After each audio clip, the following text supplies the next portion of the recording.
आप हैं हाँसी एक्सप्रेस न्यूज़ के साथ। सच्ची और निष्पक्ष खबरों के लिए देखते रहिए हाँसी एक्सप्रेस न्यूज़ चैनल। और हाँ दोस्तों, चैनल को सब्सक्राइब, लाइक और शेयर करना ना भूलें। हमारे नवनियुक्त जिला अध्यक्ष अशोक सैनी जी, हमारे मंडलों के अध्यक्ष दो ही आ रहे हैं क्या, हमारे शहरी मंडल के अध्यक्ष भाई तरुण खुराना जी, उपस्थित हमारे अटल मंडल के अध्यक्ष भाई श्याम खांडा जी, हमारे बहुत ही वरिष्ठ भारतीय जनता पार्टी के नेता राजेश टकराल जी, पूर्व में हमारे अध्यक्ष रहे अशोक डालिया जी, पूर्व में नगर परिषद के चेयरमैन प्रतिनिधि रहे विनोद सैनी जी, उपस्थित सभी हमारे प्रवीण जी बैठे, सभी पत्रकार भाइयों, जैसा कि अभी हमारे जिला अध्यक्ष ने बताया और आप सभी जानते हैं कि अभी हाल ही में विधानसभा के सत्र में हमारे माननीय मुख्यमंत्री श्री नायब सिंह सैनी जी ने वित्त मंत्री के तौर पे बजट पेश किया और मैं समझता हूं कि ये आज तक का सबसे बड़ा बजट है। 2,05,000 करोड़ रुपए का बजट जो प्रस्तावित बजट है वो पेश किया गया। और इस बजट में विशेष बात यह है कि सबको साथ, सबका साथ, सबका विकास, हर वर्ग को ध्यान में रख करके कि हरियाणा किस तरह से चौमुखी विकास करे, चाहे वो कृषि क्षेत्र है, चाहे वो स्वास्थ्य क्षेत्र है, चाहे वो शिक्षा क्षेत्र है, चाहे वो महिलाओं का क्षेत्र है, चाहे खिलाड़ियों का है, युवाओं का है, हर क्षेत्र के लिए बराबर जो जितना बजट जरूरी समझते थे वो बजट रख के हर वर्ग का ध्यान रखा गया कि हर वर्ग कैसे उन्नति की तरफ बढ़े। और सबसे बड़ी बात कि माननीय मुख्यमंत्री जी ने बजट बनाने से पहले अलग अलग जगह पे जाके विचार विमर्श किया। कहीं किसानों के साथ विचार विमर्श किया, कहीं व्यापारियों के साथ विचार विमर्श किया, कहीं शिक्षकों के साथ बैठ के विचार विमर्श किया, कहीं महिलाओं के साथ बैठ के विचार विमर्श किया।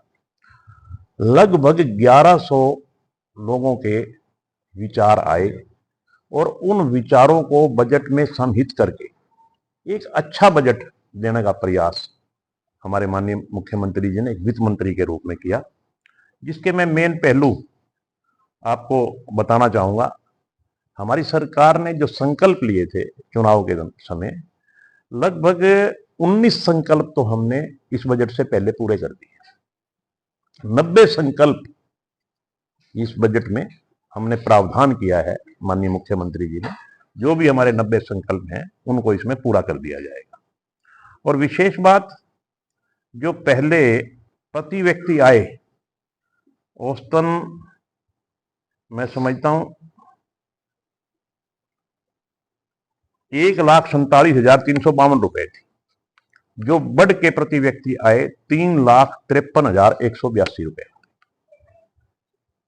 इससे साफ प्रतीत होता है कि हमारी अर्थव्यवस्था सुदृढ़ हुई है।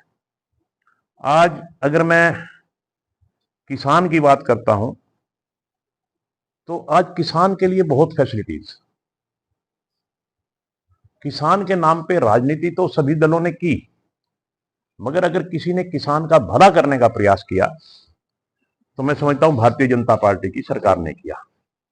आज जैसा कि आप सभी जानते हैं, पूरे देश में हरियाणा एक ऐसा प्रदेश है जो 24 की 24 फसलें एमएसपी पे खरीद रहा है। इसी तरह भावांतर भरपाई, अगर मंडी में किसान को रेट कम मिलता है और हमारा एमएसपी का ज्यादा है तो हम उसकी भावांतर की भरपाई देते हैं। मान लो कोई फसल 500 रुपए क्विंटल हमने एमएसपी मिनिमम सपोर्ट प्राइस है हमारा, और बाजार में उसको 450 रुपए मिला तो 50 रुपए प्रति क्विंटल सरकार उसको देती है। ये बहुत बड़ी बात है और ये हरियाणा में ही है। इसी तरह से मेरा पानी मेरी विरासत, हम देखते हैं कि लगातार धान की फसल बीजने से पानी की बहुत ज़्यादा खपत हो जाती है।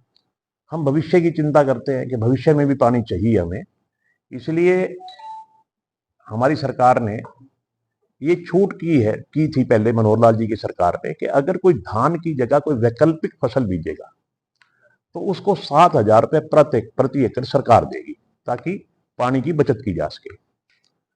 माननीय मुख्यमंत्री जी नायब सिंह सैनी जी ने वित्त मंत्री के तौर पे जो बजट पेश किया उसमें 7,000 रुपये से बढ़ा करके 8,000 रुपये किए हैं, ताकि किसान इसकी तरफ और ज्यादा अट्रैक्ट हों और हमारा पानी की बचत हो सके।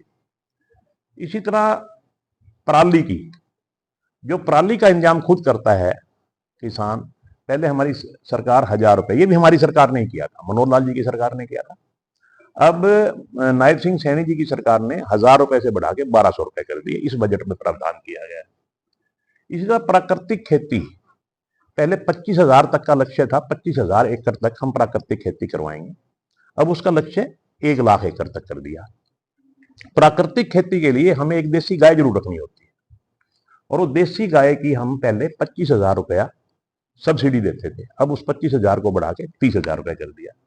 मतलब इसी तरह से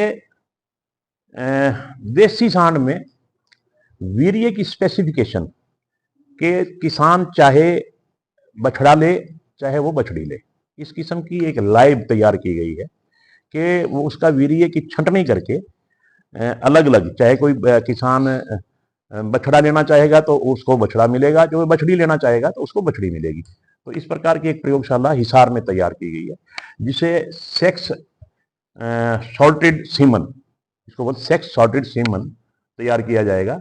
इससे 2 फायदे होंगे, एक तो किसान अपनी मर्जी से बछड़ी बछड़ा ले सकेगा, दूसरा जो आज आप देख रहे हैं कि बेसहारा पशुओं की संख्या बढ़ती जा रही है, और किसान को अगर बछड़ी चाहिए तो बछड़ी लेगा तो बछड़ी का लालन पालन भी करेगा, छोड़ेगा नहीं। अगर उसको बछड़ा चाहिए तो बछड़े का लालन पालन करेगा, उसको आवारा नहीं बनाएगा, उसको बेसहारा नहीं बनाएगा। तो इन सब बातों पे चिंता करते हुए अगर मैं महिलाओं की बात करता हूं तो महिलाओं के लिए भी कोई भी एग्रीकल्चर से संबंधित योजना अगर कोई महिला करती है तो उसको 1 लाख रुपया बिना ब्याज के उसको लोन दिया जाएगा, ताकि वो अपने परिवार को और सक्षम बना सके और महिला जो सेल्फ स्टैंड हो सके। तो इसी तरह से बहुत सी ऐसी योजनाएं किसानों के लिए विशेष तौर पे, वैसे तो हर वर्ग का, चाहे वो शिक्षा की बात है, चाहे वो स्वास्थ्य की बात है, चाहे वो रोजगार संबंधी बात है, तो हर वर्ग का पूरा ख्याल रखा गया है। मगर मैं ये कहना चाहूँगा किसान, क्योंकि हम किसान जो देश की रीढ़ की हड्डी है, किसान का इसमें विशेष ध्यान रखा गया है। और मैं धन्यवाद करता हूँ माननीय मुख्यमंत्री जी का, जिन्होंने इतना बड़ा बजट हरियाणा के हितों के लिए चारों ओर से सोच समझ कर, सबसे राय मशवरा करके, सबसे बातचीत करके वो बजट पेश किया। निश्चित तौर पे ये बजट हरियाणा को खुशहाली की तरफ अग्रसर करने वाला बजट है।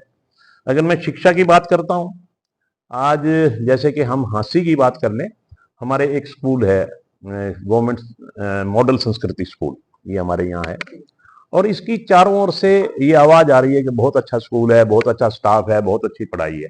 तो ये बात भी माननीय मुख्यमंत्री जी ने गौर की और उन्होंने इस बजट में प्रावधान किया कि हर 10 किलोमीटर पे मॉडल संस्कृति स्कूल खोला जाएगा, ताकि बच्चों को गुणवत्तापूर्वक शिक्षा प्राप्त हो।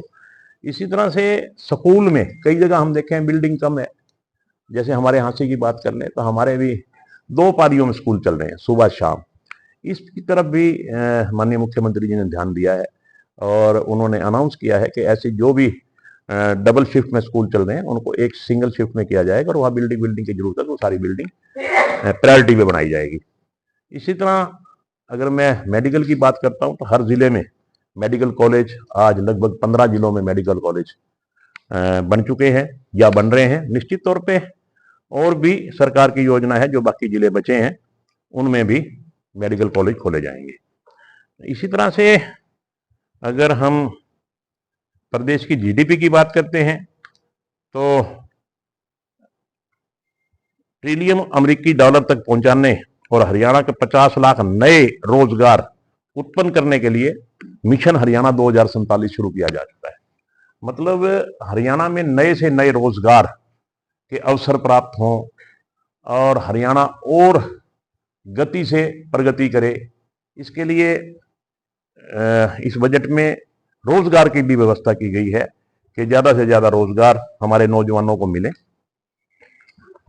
इसी तरह से अगर मैं युवाओं की बात करता हूं तो युवाओं के लिए भी बहुत सा बजट माननीय मुख्यमंत्री जी ने रखा है।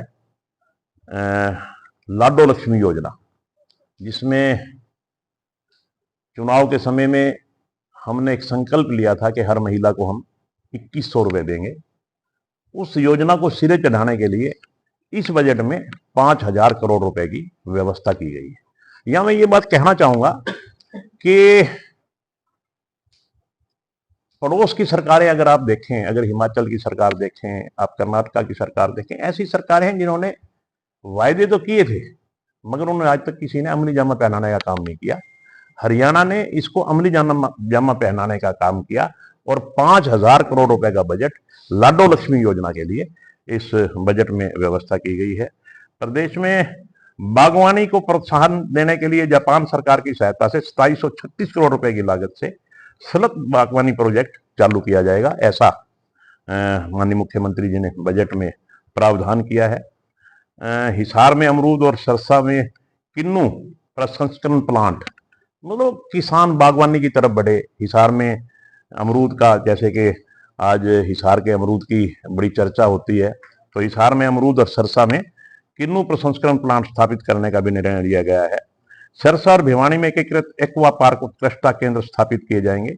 इसके लिए इसके अतिरिक्त गुरुग्राम में अत्याधुनिक फूल मंडी, एसी फूल मंडी, एयर कंडीशन फूल मंडी गुरुग्राम में तैयार की जाएगी, ताकि जो फूलों की खेती करते हैं किसान, इनको भी बढ़ावा मिल सके। इसी तरह से मैं कहता हूं कि कल्पना चावला छात्रवृत्ति योजना, जिस दिन माननीय मुख्यमंत्री जी ने बजट पेश किया उसी दिन कल्पना चावला का जन्मदिन भी था, तो उनके कल्पना चावला छात्रवृत्ति योजना शुरू की जाएगी। 1 लाख वार्षिक तक की छात्रवृत्ति मिलेगी। युवाओं को रोजगार क्षमता बढ़ाने के लिए सीखते हुए कमाए मॉडल लागू किया जाएगा कि बच्चा पढ़े भी सही और साथ ही साथ कमाए भी सही।